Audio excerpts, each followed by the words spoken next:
English translation 622nd contact. Thursday, the 7th of May 2015, 14:23 hours. It was good that we only had a short correction today, because something is burning on my tongue that I want to talk to you about. Nothing stands in the way of that. What is it all about? Marianne faxed me an article from the NZZ with the title Und der Wille ist doch frei, and the will is still free, by a brain researcher and physician named Joachim Bauer, neurobiologist, doctor and psychotherapist at the University of Freiburg im Breisgau, about the self-control of the human being who is dealing with a new book written by the man with the title Selbststeuerung, The Rediscovery of Free Will. The interview article, I must say, is banal and meaningless. And in relation to the free will of man, reference is practically made only to an argument relating to a misinterpreted experiment by an American physiologist named Benjamin Libet. Of course, there are also a few statements in the article by the author Joachim Bauer who wrote the book, but they are somehow banal. However, no effective explanation can be derived from them, only a very vague one with regard to the free will of mankind. This prompted me to give some thought to this subject and to state the following. The question of free will has been part of human history since time immemorial. Around the year 400, Aurelius Augustinus Hipponensis interpreted from the early Bible texts that God had endowed man with free will, while 12 centuries later the English mathematician Thomas Hobbes contradicted this and declared that man had no free will. He asserted this because he assumed that everything that happened in the world, and thus the entire course of the world and everything in relation to man, was determined and fixed from the very beginning. In the course of time, natural science also contributed to this assumption, and as a result free will was increasingly denied to man, because free will could in principle not be reconciled with scientific considerations. When neurophysiologists began researching brain cells in the 1980s, human free will was virtually declared null and void.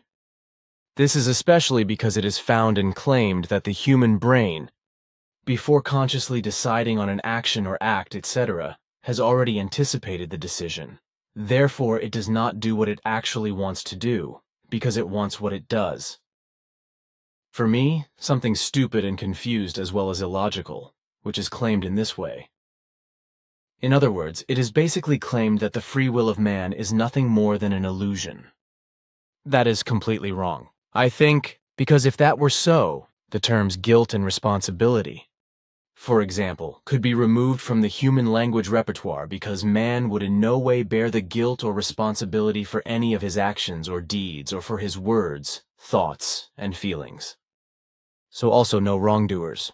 No criminals and serious criminals of the right could be condemned, because man could not do otherwise, just according to the false thesis that he had no free will and therefore could not decide about his actions, deeds, words, and desires, etc. himself freely.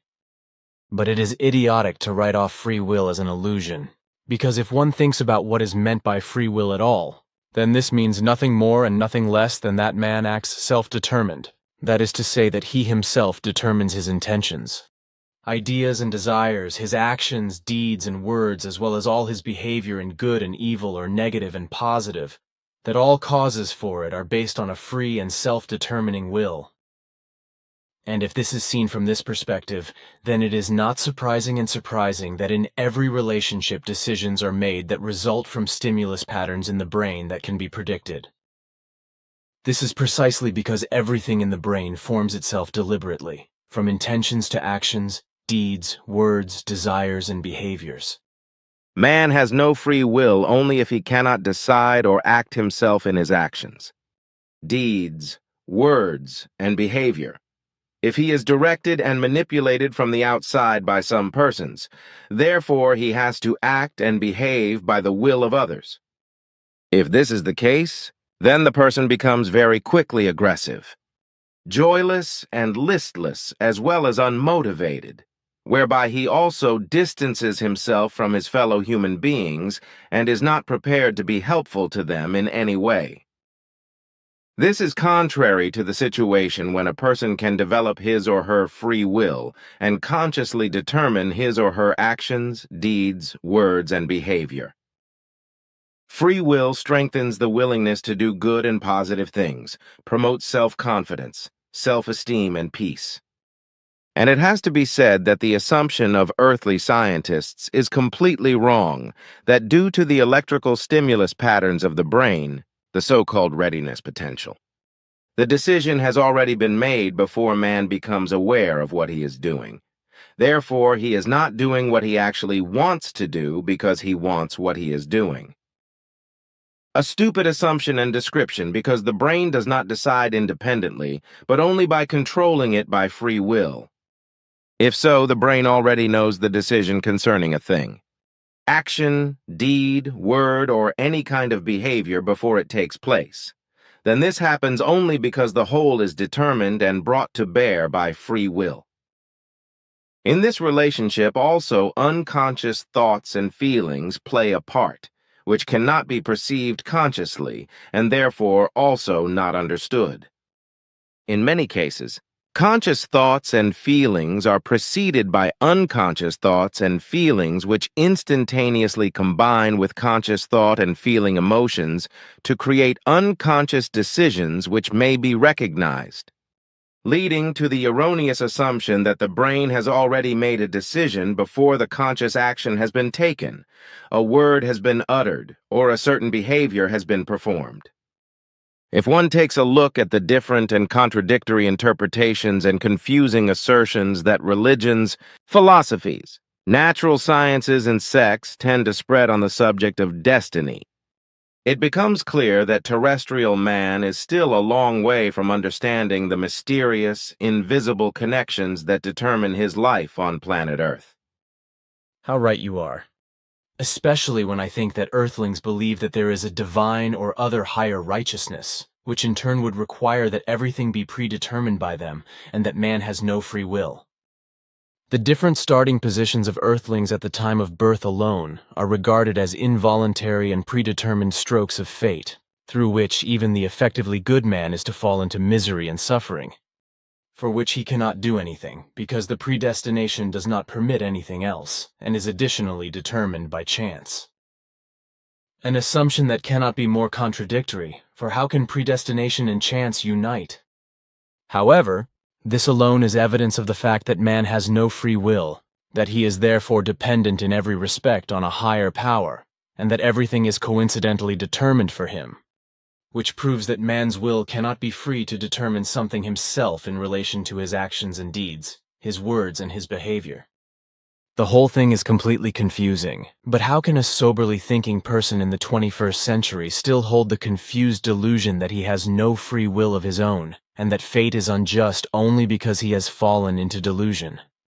That he is controlled by a predestination that makes him unwilling, and that he is at the mercy of a predestined fate? If a human expects justice from fate, then he must create it consciously or unconsciously by his own will.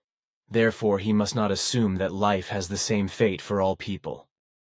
The truth is that justice and destiny has something different for each person, so that each person experiences justice and destiny differently, because everyone is fundamentally different from the other. Every human being is indisputably an individual, a human being with his own qualities, abilities, inclinations, strengths, weaknesses, dispositions, and preferences and desires. If all were equal, then a just and predestined fate would indeed have to present itself in such a way that the same thing happens to all of them without exception, and all of them would have the happiness or misfortune of life. But because every human being is so different from all other human beings, nothing else can be expected but that a justice and a destiny determined by himself will come to light, and that in an unequal form to every other human being. From this it is clear that man, through his own free will, continuously determines everything, and that everyone is so fundamentally different from all other human beings, both in his ideas, thoughts, and feelings, in his state of mind and in all his behaviors, but also in his abilities and dispositions. But this is only effectively possible if man has his own free will, because if it were different, if he did not have his own free will, then all people would be the same in every respect, because through a chance predetermination, all would have the same fate. All would cultivate the same ideas, thoughts, and feelings, and all would have the same abilities, the same mental state, and the same desires and behaviors. Every human being on earth who cannot comprehend that mankind has his own free will, which he can build up and use in every respect for everything and everyone in himself, and put into practice in word, action, and deed, is geared solely to a limited view of the material world. From this, it is wrongly assumed that everything that is to be evaluated as free will is only hereditary predispositions that would shape man through and through. But this is wrong and erroneous, because these hereditary predispositions should have developed in the biological evolution by a divine or otherwise higher coincidence in a uniform form. Everything never differs, but should have developed equally uniformly in every respect. This would apply to the universe as well as to Earth. Moons, planets, and stars, as well as to plants, animals, all creatures, and finally to the Earth humans themselves, as well as to and all life forms in general, which would have arisen only by chance.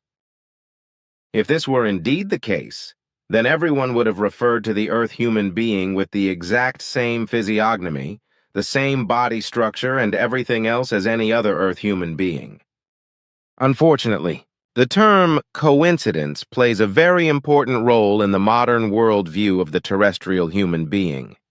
Although this coincidence does not exist, because basically everything is determined by continuous coincidences, according to the causal law of cause and effect.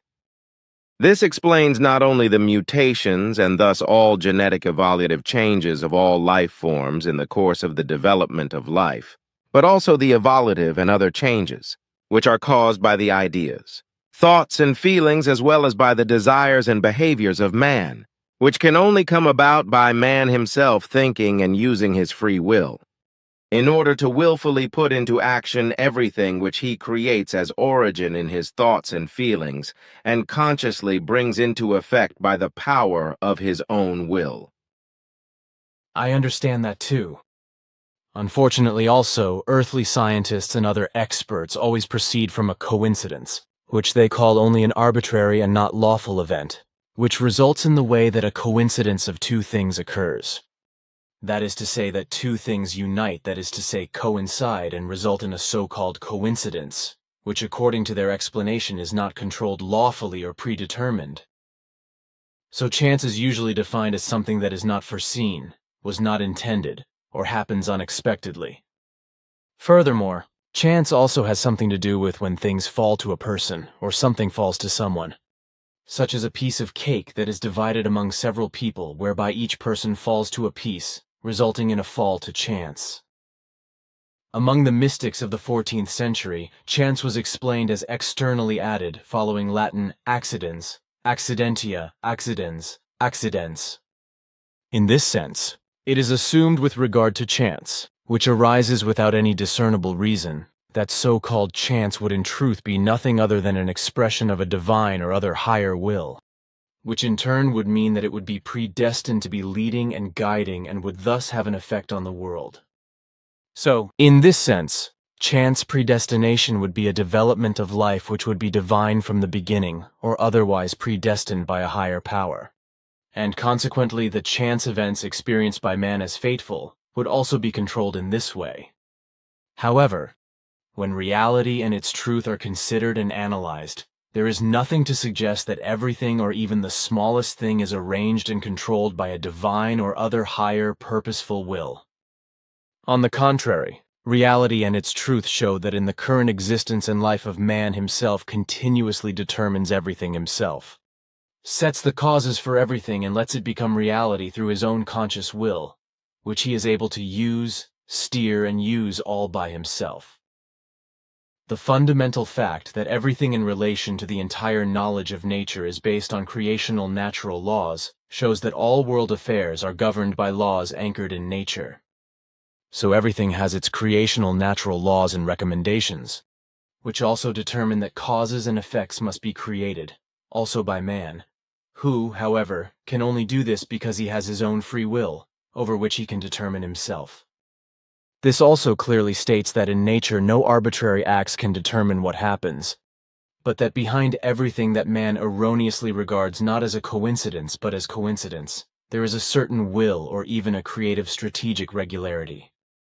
And what is the case and works in free nature is also the case with humans, which means that they themselves deliberately determine what they do or do not do, or which causes they set and bring to effect, or simply do not bring about. Exactly this, however, demands of man that he has his own free will, over which he himself determines, and in which no deity and no other higher power can intervene even with a tiny iota, but only man himself. This also answers the question why each person is so different from the others in every respect.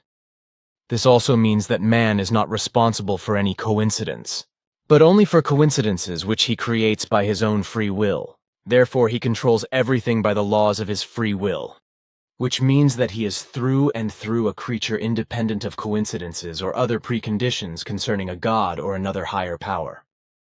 So ultimately, he does not have to bow to the will of a god or any other higher power or any laws restricting him in his own will, or to a coincidence or divine or any other higher preordination by which he would be controlled in relation to his destiny. Basically, the reason for the difference in every respect lies in the fact that man has free will, so that he can conceive, handle, control, and put everything into action of his own accord. So people are free to decide how they want to experience it every day and feel a responsibility for what they do. And just as the free will of one's own belongs to man, so also the freedom of one's own will belongs inseparably to being human. This also does not change the fact that man is classified in the creational natural laws and recommendations which he is to follow fundamentally, but also again according to his own decision and free will, whether he wants to do this or not, because the creational natural laws and recommendations do not exert any compulsion, but let man freely decide what he wants to do and what not. Consequently, it is also clear in this regard that he can do and leave what he wants according to his own free will.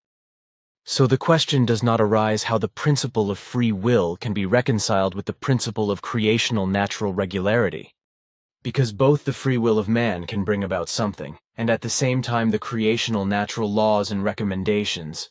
Consequently, the one does not exclude the other. This is indeed as you say, because there are inseparable, incessant interactions between human will and the laws of nature. On the one hand, the laws of nature form a time-space, or a space for man's own decisions and desires, which he is able to classify according to his will, and on the other, they cause every decision, desire, and will to affect him again. Which means that the human being always reaps what he sows. Right, because man's own free will does not work alongside the laws of nature or even against them, but works with them and is even dependent on them. Nevertheless, he is free in every respect and determines himself about himself and his well-being and woe, and thus about his fate. Each person decides for himself for something, and the creational natural laws and recommendations support this decision, namely on the way given by the person up to the goal. The meaning of human life lies in the development of consciousness. Therefore, he should get to know and consciously perceive, learn, and obey the creational laws and recommendations, also out of his own free will. For this man is given his own free will. But on the other hand, also responsibility is imposed on him, which he has to perceive, but also again in pros and cons concerning his own decision and his own free will. Through his own deliberate decisions and the resulting consequences, he must learn what is constructive, good, positive, and right, beneficial, and what is not. And the consequences resulting from his decisions are then also what shape his human individuality and quality, whereby it must be noted, however, that from the spiritual origin all human beings are equal, namely by being equipped with a spiritual form which is capable of reincarnation and evolution, which is in all human beings constantly of purely spiritual, energetic, and constant form, and which also enlivens man. This, while on the other hand every human being is fundamentally different from every other in terms of his or her sense of consciousness, personality, character, and behavior. It is also a fact that everyone makes different use of the scope for development available to him. and consequently everyone for this reason also has a different destiny to show and bear, and this according to his own free will. Consequently, it only does justice to him. So every destiny is just and adapted to every human being according to his own free will, even if he cannot overlook and understand the connections because he does not consider the causes and their consequences leading to a concrete event and consequently cannot foresee and judge their effects. The fact is that man's fate is determined by his own free will, and that he cannot escape what he consciously or unconsciously makes of his life. In this way, the creational natural laws also stipulate that their justice lies in the fact that a human being does not have the same fate as all other human beings, because each individual determines everything by his own free will through his own ideas, thoughts, feelings, words, and behavior, and consequently is not determined or even predetermined by a divine or other higher power. The same applies to world affairs, which do not follow a higher will or a coincidence, because it is determined by man's current actions, deeds, and behavior, which in turn proves that he has a free will, because he carries out his actions, deeds, and behavior, etc., deliberately and voluntarily. This free will of man, however, does not spring from his spirit, but belongs to human consciousness. However, the term consciousness does not mean understanding and reason, because this term effectively describes the essence of man, through which the world of thoughts is controlled, and through which free will in turn is created. So consciousness itself does not produce free will, but it is only the physical tool that provides the free will of man with the power to implement when he consciously creates it. The essence of the human being, who provides the power for the thought world, is therefore not spiritual but conscious, and this conscious joins the thought world of the human being and identifies with it. In short, it can only be said repeatedly that man always determines his own life by his own free will, so that it is not determined by a divine or other higher power, nor is it predetermined, nor is it determined by chance. Man is an independently thinking being who determines his existence and life according to his own free discretion, namely according to his own free will, through which actions, deeds, words, and behavior, etc., are controlled and converted into an effect. The great responsibility which man also bears with regard to his own development is brought to bear by his own free will, precisely by perceiving it and implementing it as an effect. Everything and everything is connected with this, and consequently everything is connected and intertwined, whereby the effect caused by a cause results, so also the so-called destiny of man, which results from connecting factors and thus from coincidences, which he continuously determines by self-willful actions, deeds, words, and behavior, etc. So nothing follows a blindly furious coincidence, nor any determinations and predeterminations by a divine or higher power, for basically everything is oriented by the creatively naturally given laws and recommendations to the fact that every form of life gifted with understanding and reason, thus also man, continuously leads and controls its life according to its own free decisions and thus according to its own free will. And I guess that says everything that needs to be said.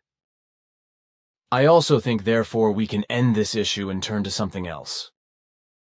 On television there is talk, how could it be otherwise, that tomorrow it will be 70 years since the end of the last World War. Of course, the victorious powers will then be offering huge festivities and military parades to celebrate the 8th of May. But this will not be the case in Russia until the 9th of May, because the date was already written there because of the time difference when the Nazi regime capitulated in Europe. As I see it now, all the victorious powers will celebrate on their own and exclude Russia, because there is again a cold climate and somehow a cold state of war between the Western powers and Russia, the reason being the Ukrainian conflict.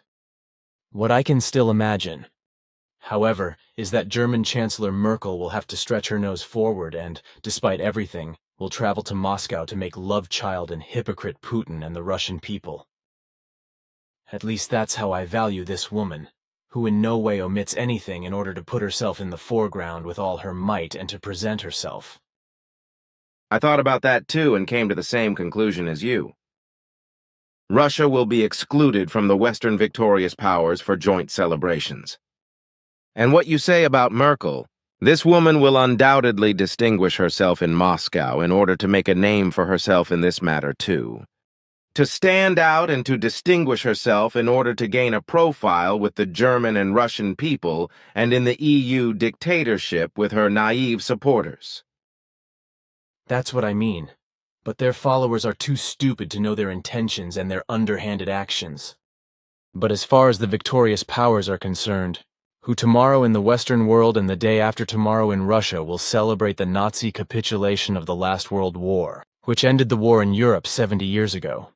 In the Far East, it lasted until autumn 1945. The whole thing will probably take place with many great speeches and words, as well as military splendor and with the presentation of the latest weapons and the most modern war material. Especially in Russia, because it is a tradition there for such festivities.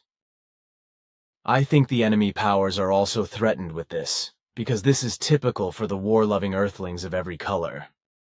This is precisely because every nation is mistrustful and hostile towards every other, instead of all the states on Earth finally behaving anti-militarily and peacefully towards each other, which could be achieved by a unified peace treaty between the states if the intellect and reason of Earthlings were finally to triumph.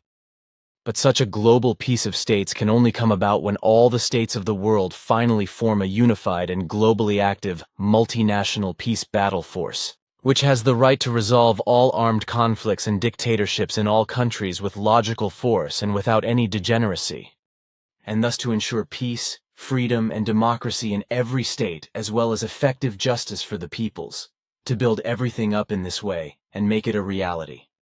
And only then, when all states of Earth finally come together in a reasonable way politically, militarily and economically peacefully and in a human way, can a best-educated multinational peace-fighting force be formed, which is acting worldwide, which is entitled to stop all military or terrorist fighting actions and injustices, etc. in all countries, and to dissolve all dictatorships and to replace them by democracies. And only then, when this finally comes about in this way and takes effect worldwide, can there really be peace and freedom and an effectively peaceful, free, and harmonious coexistence of all states and peoples. This, however, requires as far as possible decency, sincerity, love, honesty, goodness, humanity, respect and consideration, etc., both from all the powerful of all states among themselves, and from every human being of every people towards every fellow human being in general, and thus also towards every other human being of all other peoples. Neither the race nor the opinion, as well as the social status nor the religious or secular faith of a human being may play a role in this. Because in principle all human beings are equal as human beings, consequently, all must have the same rights. All the great values of decency, sincerity, love, honesty, goodness, humanity, respect and consideration, etc. are of enormous importance, indeed of the utmost importance, for every form of living together, side by side and together, no matter whether in relation to politics, religions, and the economy, as well as to acquaintances, to marriage, to any closed or open community, to an association, to an organization, to a working or living community, etc. If this does not exist, neither a reasonable coexistence nor coexistence can exist. That has to be said, because that is not clear with Earthlings, because they have a huge deficit in this respect. How right you are, and how a worldwide peace and the necessary freedom can come about. There is no other solution than for all states to come together peacefully in every respect and act within the framework you describe. This was also the only way that Nocodemian brought to life and took, whereby he succeeded in pacifying and calming all peoples in every country, creating peace and making them peaceful, and thereby bringing about a lasting state of effective peace and freedom. So if, from this point of view, all states and peoples on Earth are equated with what Nocodemian does, then after many millennia of war and terror of every kind, peace and freedom can finally become.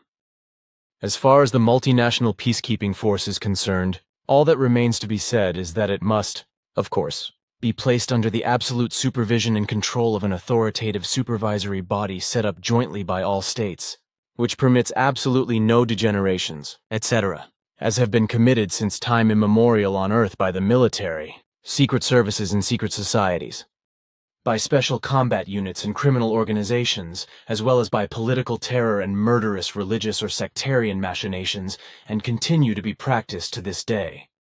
This is also true, because even a multinational peacekeeping force, as you describe it according to the Nocodemian system, must undoubtedly be placed under strict supervision, leadership, and absolute control in order to prevent degenerations in action and crime. This is of urgent necessity because Earth humans very quickly tend to malign and very bad degenerations when power is put in their hands. And this is also the case with regard to forces of law and order, which must create justice, peace, freedom, and order, but which quickly tend to degeneration, hatred, revenge, and retaliation when they experience how easy it is to use force of arms or other means of violence to harass their fellow men, to torture them, to determine their welfare and woe, or even to be master of their life and death. So strict supervision and leadership as well as absolute control is also necessary in an army, just as it is with regard to a multinational peacekeeping force, which must be multinationally supervised, led, and controlled in order to prevent any kind of degeneration. All hostilities that must be carried out by such a nationally designated combat force must be clearly regulated. As a matter of priority, as well as rights and human dignity, which must be unequivocally enshrined in a treaty and respected by all forces of the combat force. When I think about how many soldiers and mercenaries degenerate bestially and develop into naked murderers and mass murderers when they get involved in acts of war, etc., then I'm horrified. Bestial atrocities by the military and terrorists as well as by various criminal groups of all kinds have been uncovered again and again since time immemorial and to this day. These are witnesses to the fact that what you have just said is true in relation to the fact that Earthlings degenerate very quickly when they realize how easy it is to use force of arms or other means of violence to harass, torture, and even murder people.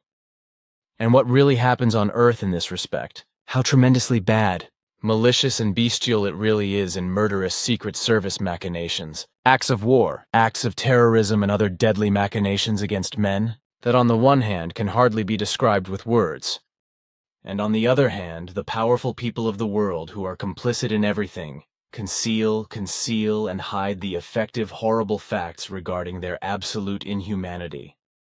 Consequently, for a long time, or forever, the peoples will not experience how bestial and catastrophic everything really is that is done by the powerful of the world.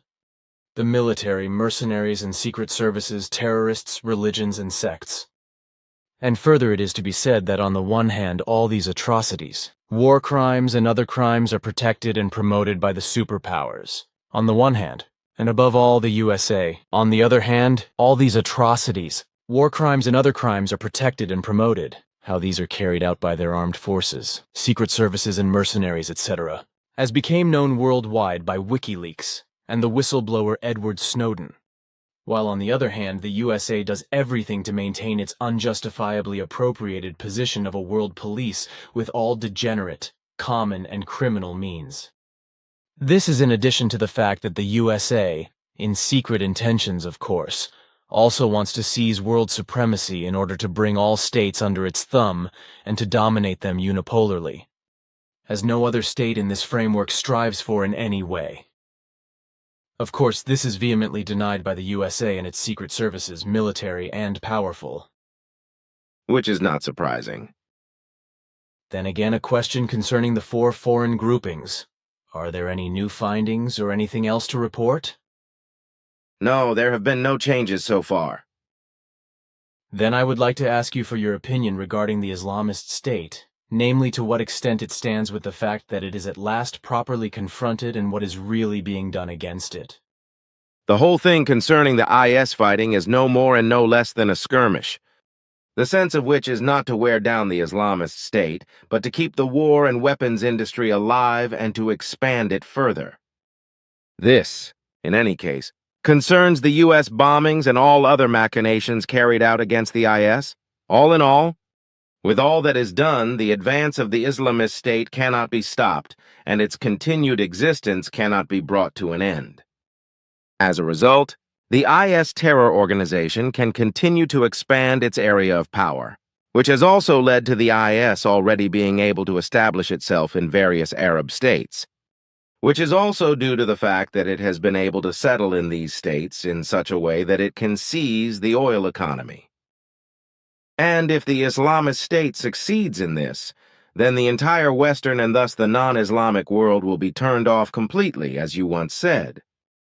Neither by the USA nor by other states, which fight in Syria and in Iraq directly with bombardments, etc., senselessly and stupidly and absolutely inadequate way against the Islamist State, to which naturally also the regular military of the Iraq and of Syria belong, the IS terror organization can be defeated. On the one hand, it has grown to over 100,000 degenerate terrorists, and on the other hand, it is financially supported by fanatically aligned circles from Arabia and Europe, as well as from the USA and other countries, in addition to the fact that the terrorist organization is also self-financing with stolen oil that it sells. But it has to be said, first of all, that all the government authorities who are involved in the pointless and useless bombing, war and weapons actions against the Islamist State have still not come to the realization in their stupidity that the entire existence of the IS terrorist organization can only be properly fought against, and finally, ended when a multinational peace-fighting force is created and all IS terrorist groups are surrounded and rendered incapable of fighting with great supremacy, and all degenerated IS survivors are sent into lifetime exile. Obviously, however, until today, all those who have the power of government on earth, not only those who are connected with the military and combat missions against the Islamist State, have still not understood that since the existence of earthly mankind, there has never been such an inhumanly degenerated and destructive terrorist organization as that of the IS or the Islamist State, which was able to become so powerful, mighty, and global that it already today represents an immeasurable danger for the whole world. This is proved over and over again when crazy and delusional IS followers commit terrorist attacks in other countries around the world and thus kill many innocent people, among them many women and children. And when one thinks of all the atrocities committed by the degenerate IS terrorists, it has to be said that there has never been such a thing before in this framework in relation to a terrorist organization. Comparisons can only be made with war massacres and many other war crimes. And as you have recently privately told me, such inhumane crimes against women, children, and men are also committed by IS terrorists, who later return to their home countries, but are not brought to justice at home.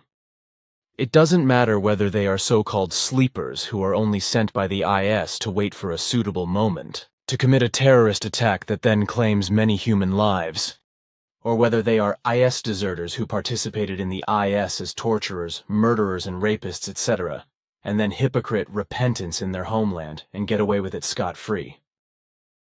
Deserters, as you said, also exist in the Islamist State, but if they are caught by the IS, they are beheaded or otherwise executed. This is indeed the case, and various deserters who have participated as members of the Islamist State and committed crimes such as murder, rape, torture, and destruction are now living unpunished in Europe as well as in the USA, Canada, Australia, and various other countries. Yes, that's what you said. But to know this is of no use, for those who fail will probably never be called to account. That is why we can end this issue, and why I want to ask you what will happen in Europe with regard to coming storms, such as hurricanes and tornadoes. As I explained to you earlier, climate change is having an increasingly serious effect in this respect, and as a result, the number of tornadoes in the lowland areas of Europe is increasing rapidly, becoming ever more violent, resulting in ever more extensive destruction and also human deaths, as happened on the 5th of May with 4 tornadoes in Germany. And already in a few days, namely on the 13th of May, another such event will occur in the southeast of Germany, during which great destructions will be caused. The hurricanes will also increase in strength and number in the near future, although the center will not be spared. Aha. Then I would like to discuss a few things with you in private, after which I will go and only come back after the passive general meeting. These are the following 3 things.